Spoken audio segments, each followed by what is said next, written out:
அனைவருக்கும் வணக்கம். Welcome to Sanju my world. இன்னைக்கு நாம பார்க்க போற ரெசிபி மசாலா பீனட்ஸ். பேக்கரி ஸ்டைலில் மசாலா கடலை எப்படி செய்யலான்ட்டு பார்க்க போகிறோம். அதுக்கு முன்னாடி நம்ம சேனலை சப்ஸ்கிரைப் பண்ணலைன்னா மறக்காமல் சப்ஸ்கிரைப் பண்ணிவிட்டு பக்கத்தில் இருக்க பெல் ஐக்கனையும் ப்ரெஸ் பண்ணிடுங்க. அப்போ தான் நான் போகிற வீடியோ உங்களுக்கு நோட்டிஃபை ஆகும். இப்போ வாங்க வீடியோக்குள்ளே போகலாம்.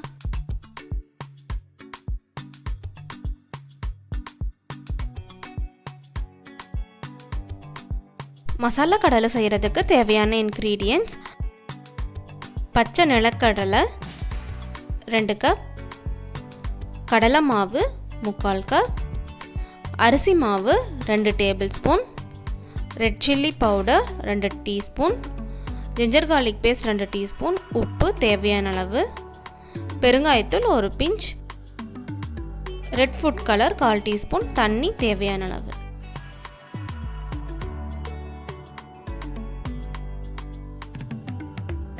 இப்போ வாங்க மசாலா கடலை எப்படி செய்யலான்ட்டு பார்க்கலாம்.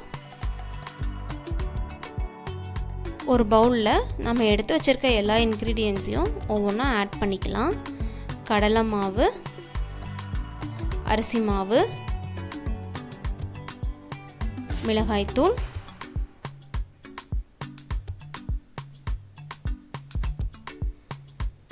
பெருங்காயத்தூள்,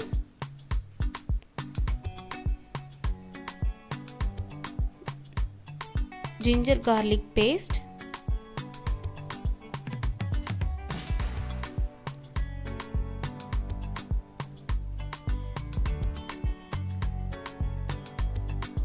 food color, உப்பு தேவையான அளவு. ஃபர்ஸ்ட் இது எல்லாத்தையும் நல்லா மிக்ஸ் பண்ணிக்கலாம். நல்லா மிக்ஸ் பண்ணதுக்கு அப்புறம் கொஞ்சமா தண்ணி ஆட் பண்ணி இது நல்லா திக்கான மாவா கரைச்சுக்கணும்.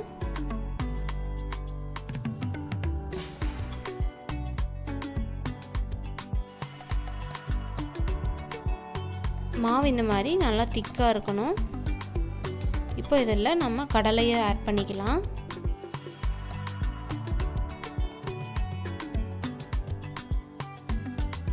கடலையை ஆட் பண்ணதுக்கப்புறம் நல்லா மிக்ஸ் பண்ணிக்கோங்க. அந்த மாவு நல்லா இதில் கோட் ஆகணும்.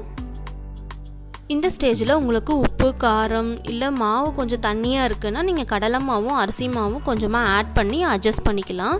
இப்போ எண்ணெய் லைட்டாக காஞ்சிருக்கு. நான் அந்த எண்ணெயை இதில் ஆட் பண்ணிக்கிறேன். சூடாக எண்ணெய் ஆட் பண்ணும்போது இது நல்லா மொறுமொறுன்ட்டு வரும். மாவும் நல்லா இதில் கோட்டிங் ஆகிடும். இந்த மாதிரி நல்லா மிக்ஸ் பண்ணியாச்சு. இப்போது எண்ணெய் நல்லா சூடாக இருக்குது. இதில் நம்ம கலக்கி வச்சுருக்க கடலையை இதில் ஆட் பண்ணிக்கலாம். ஃப்ளேம் மீடியமில் வச்சுக்கோங்க, அப்போ தான் சூடு கரெக்டாக இருக்கும். ஹை ஃப்ளேமில் வச்சு பொரிச்சோம்னா மாவு சீக்கிரம் பொரிஞ்சிடும், உள்ள கடலை வெந்திருக்காது. இப்போ பாருங்கள், இந்த மாதிரி கோல்டன் ப்ரௌன் ஆனதுக்கப்புறம் இதை நம்ம எடுத்துடலாம்.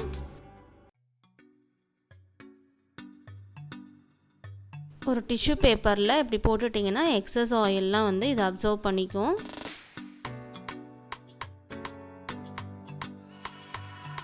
இந்த மாதிரி மீதி இருக்க கடலையும் நம்ம பொரிச்சு எடுக்க போகிறோம். கடலையை இந்த மாதிரி மொத்தமாக எண்ணெயில் போட்டு லைட்டாக பொரிய ஆரம்பிக்கும் போது இந்த மாதிரி பிரித்து விடுங்க.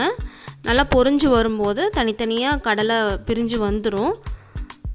இப்போ நம்மளோட எல்லா கடலையும் பொரிச்சு எடுத்தாச்சு. மசாலா கடலை ரெடி ஆயிடுச்சு. எல்லா கடலையும் பொரிச்சதுக்கப்புறம் அகலமான ஒரு பாத்திரத்தில் இதை போட்டு ஆற வச்சுருங்க. சூடாக இருக்கும்போது கிறிஸ்பியாக இருக்காது. நல்லா ஆறினதுக்கப்புறம் நல்லா கிறிஸ்பியாக மொறுமொறுன்ட்டு இருக்கும். நல்லா ஆறினதுக்கப்புறம் ஒரு ஏர்டைட் கண்டெய்னரில் போட்டு ஸ்டோர் பண்ணி வச்சுக்கோங்க. ரொம்ப நாளைக்கு நல்லாயிருக்கும்.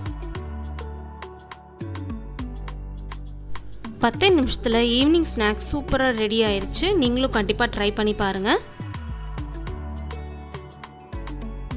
இந்த வீடியோ உங்களுக்கு பிடிச்சிருந்தா மறக்காமல் நம்ம சேனலை சப்ஸ்கிரைப் பண்ணிக்கோங்க, லைக் பண்ணுங்கள், உங்கள் ஃப்ரெண்ட்ஸ் அண்ட் ஃபேமிலிக்கு ஷேர் பண்ணுங்கள்.